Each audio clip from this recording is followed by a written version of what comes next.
Hi, welcome to my channel.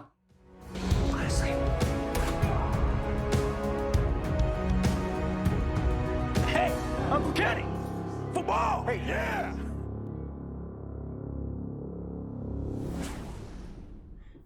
If you're new here, my name is Cedric. I'm an actor, a filmmaker, a screenwriter, and a YouTube reactor. And if you're not new here, it's been a while since you've seen me probably. I had to take a couple of weeks. I've been very busy with filming, which I'm very fortunate about. I've also recently been cast in something that's very exciting. If you missed my video, I was cast as Bobby Kennedy in a one-man full-length play.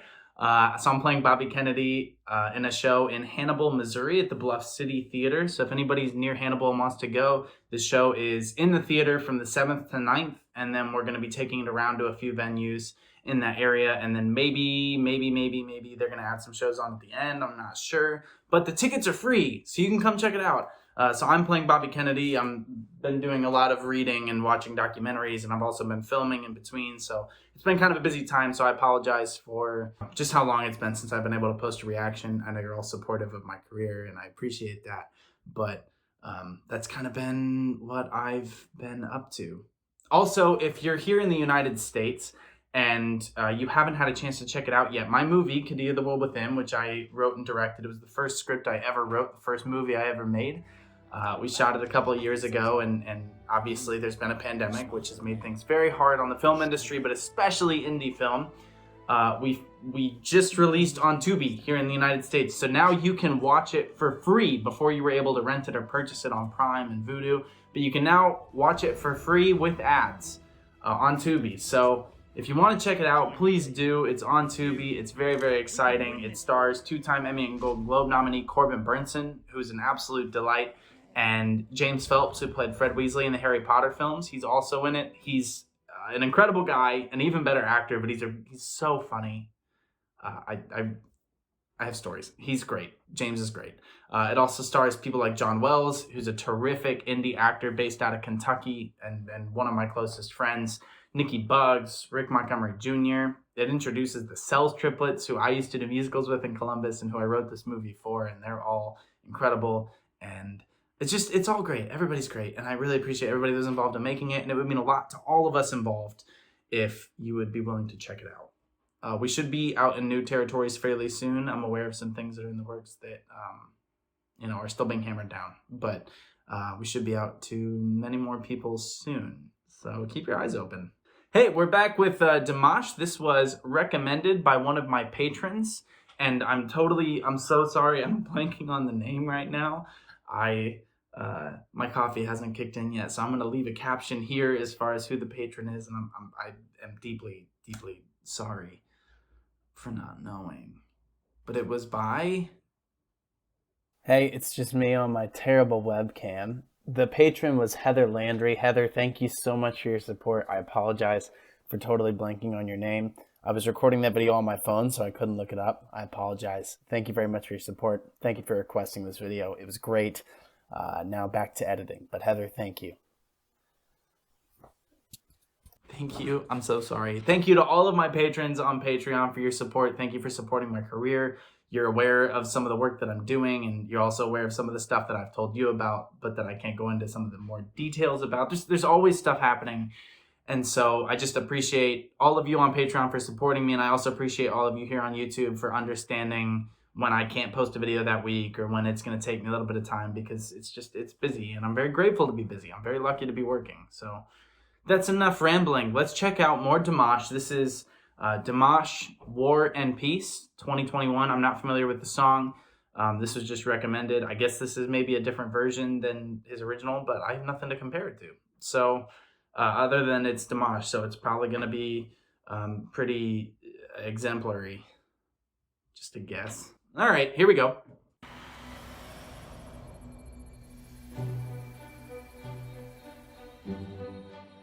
Cool floor. Looks like he's floating. Nice opening shot.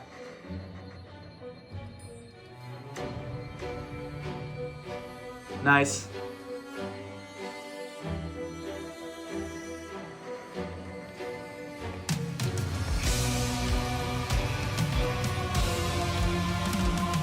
Oh, did he write this? The music?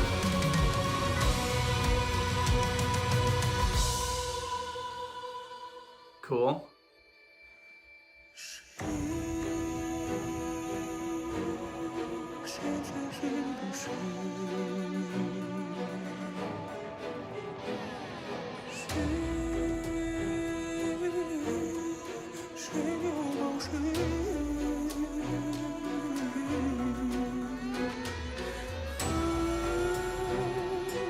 Nice slide up.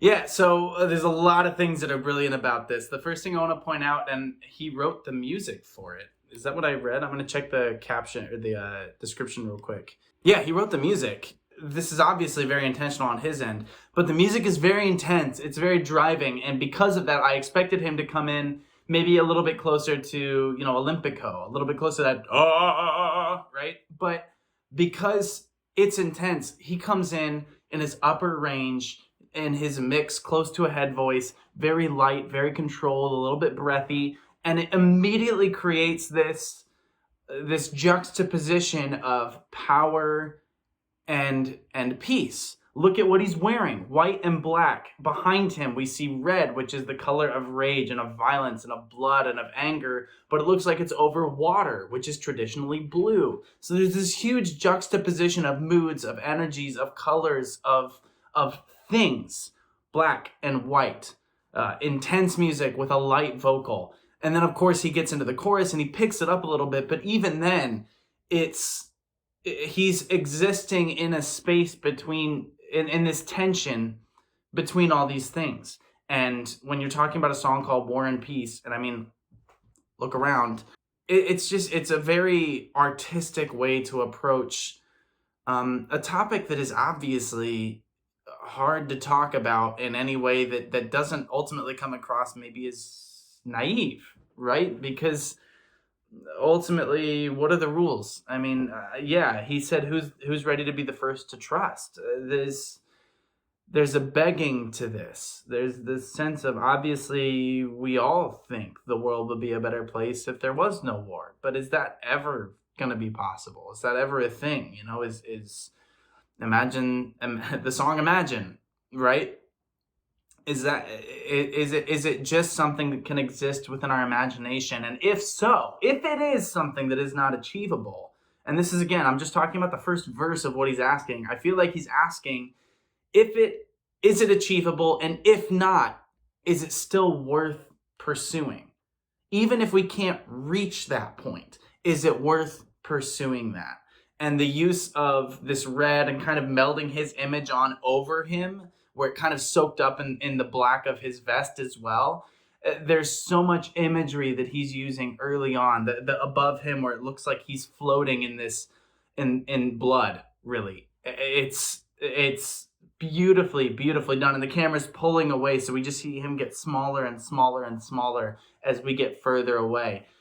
It's just some stunning imagery coupled with incredible vocals and a really nice arrangement from him that just immediately put us in a place of tension, of unease, and of really needing to key in and listen to what he's saying. And his performance is small enough, is minimal enough, that he makes it very easy for us to do that.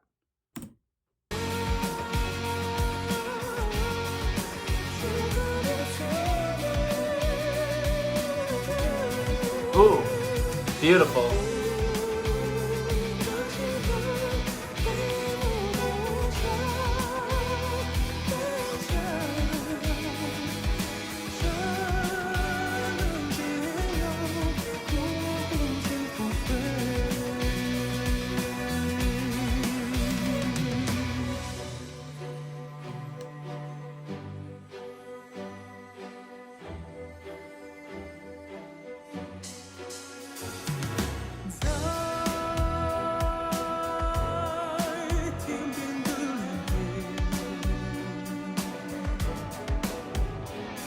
Yeah, again, we have to talk about the music itself because he composed it. And I have to say, in the film industry, there's not one thing.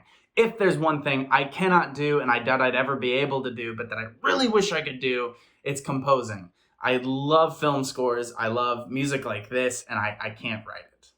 I sing, I play piano, not well enough, but I play some piano. I can't compose, and I wish I could because it opens a whole new world of things like this. Of this having that driving well, it sounded like driving cellos maybe with a violin coming over the top. Again, it could have been a variety of stringed instruments.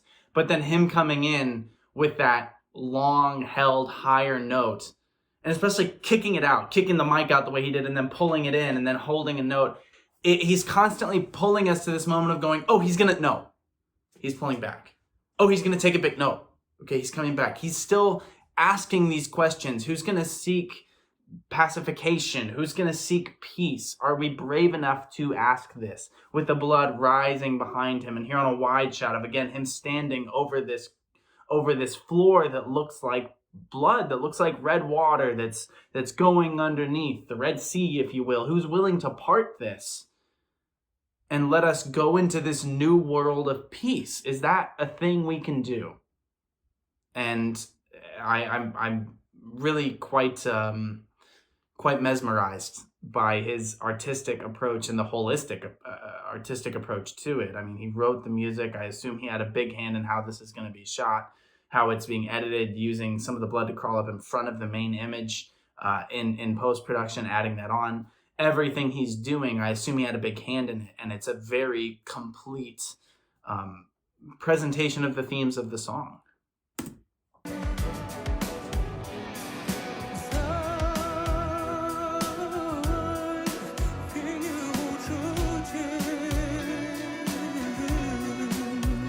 Nice transition, yeah.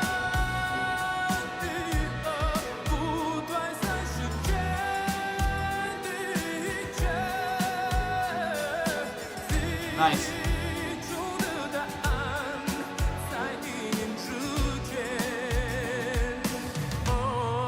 Dutch angle.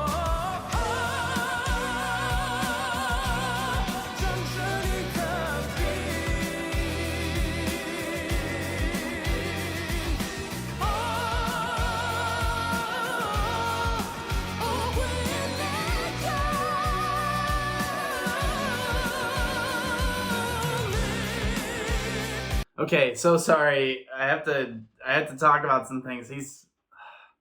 Again, I know I say this every video, but so many things that he makes seem so easy. If I watched anybody else do it, I'd be like, oh, whoa, this is nuts. But then he does it, and I'm like, yeah, it's Dimash.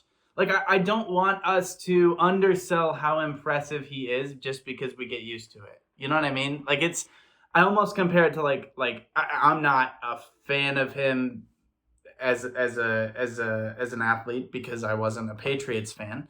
But living in New England now, Tom Brady, right? You watch Tom Brady, if you follow American football at all, or I guess you can say the same thing about someone like Messi in soccer or football, or LeBron James, right? You're watching someone and you're like, oh, well, we're going to hold him to a different standard, right? Well, should we hold Simone Biles? Yes, to the standard that we hold everyone else. But is Venus Williams and Serena Williams, are they also being held to this other standard of going like, we have an expectation of them, right?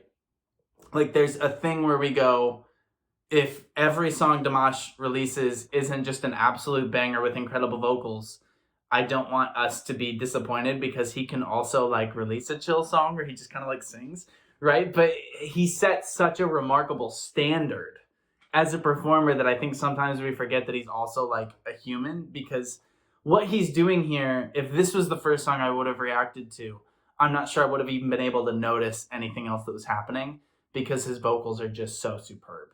And so I just want to take a quick moment and acknowledge that his voice is nuts.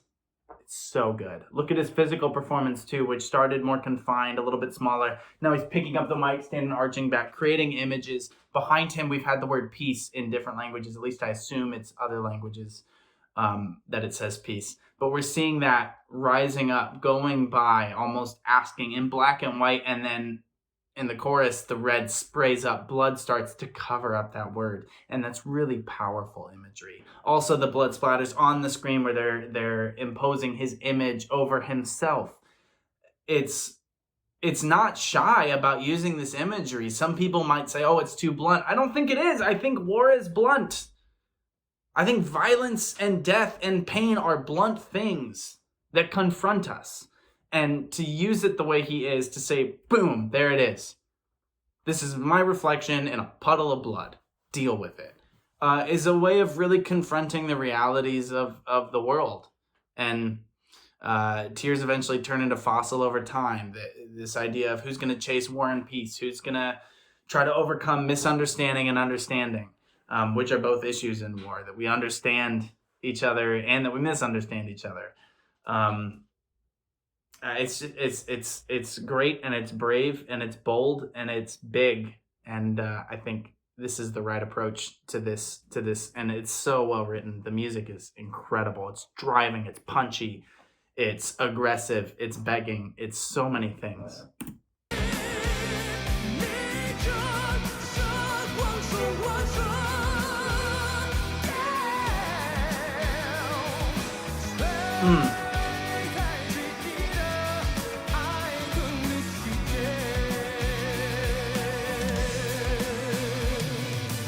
Nice vowel. Cool.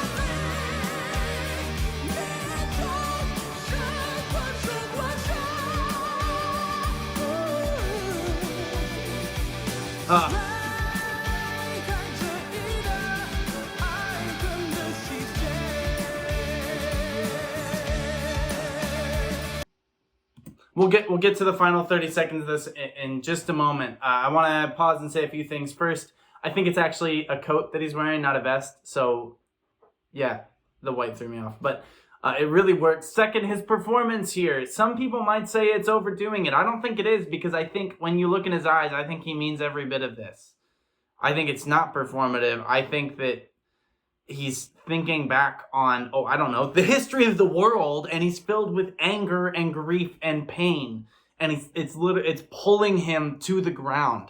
Kazakhstan is situated in a region of the world that has seen a lot of happenings over the last several decades. And of course, centuries and millennia everywhere in the world has, but particularly it's a region that has been unstable for a lot of reasons.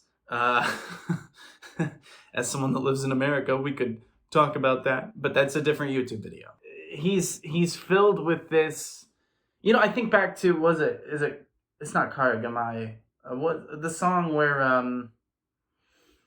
that they shot in Kazakhstan, and there's the piano that gets lit on fire, and I'm drawing a total blank. It's still my favorite music video from him.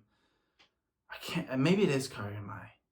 I'll leave the name of it in a caption below. But I think back on that, and that he has a real sense of context for the world. I think he's a student of the world and a student of history and of the past, and being able to look at all that. And I think there's a real gut-wrenching pain and anger and hope. This question, will there at least be someone who will still remember about love and hate, that he's asking?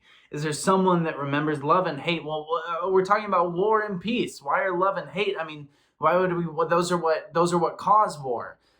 But I think the question there is, love and hate may spark a war, but they aren't what fights wars. International and foreign policy is what causes war and peace. The question here is, what about the people that love and hate? Is there going to be someone that remembers the people? Because in the end,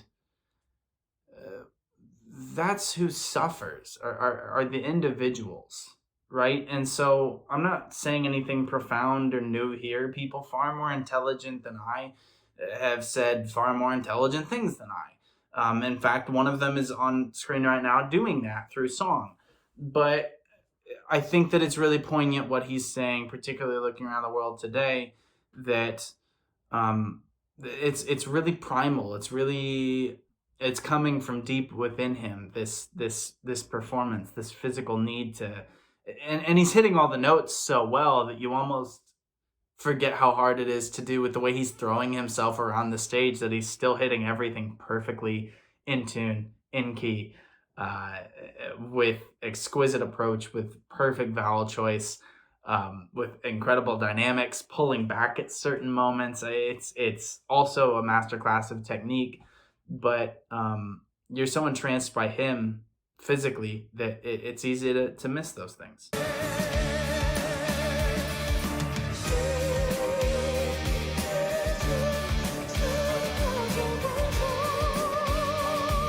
Beautiful.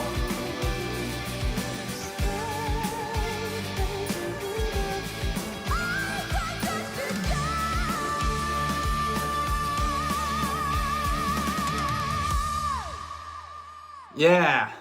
Wow. Yeah. See, that wasn't certainly wasn't fake. He meant every word of that. That was really good. The way he collapsed on stage after he finished singing, I think, is what really, confirms that he meant it. It wasn't fake.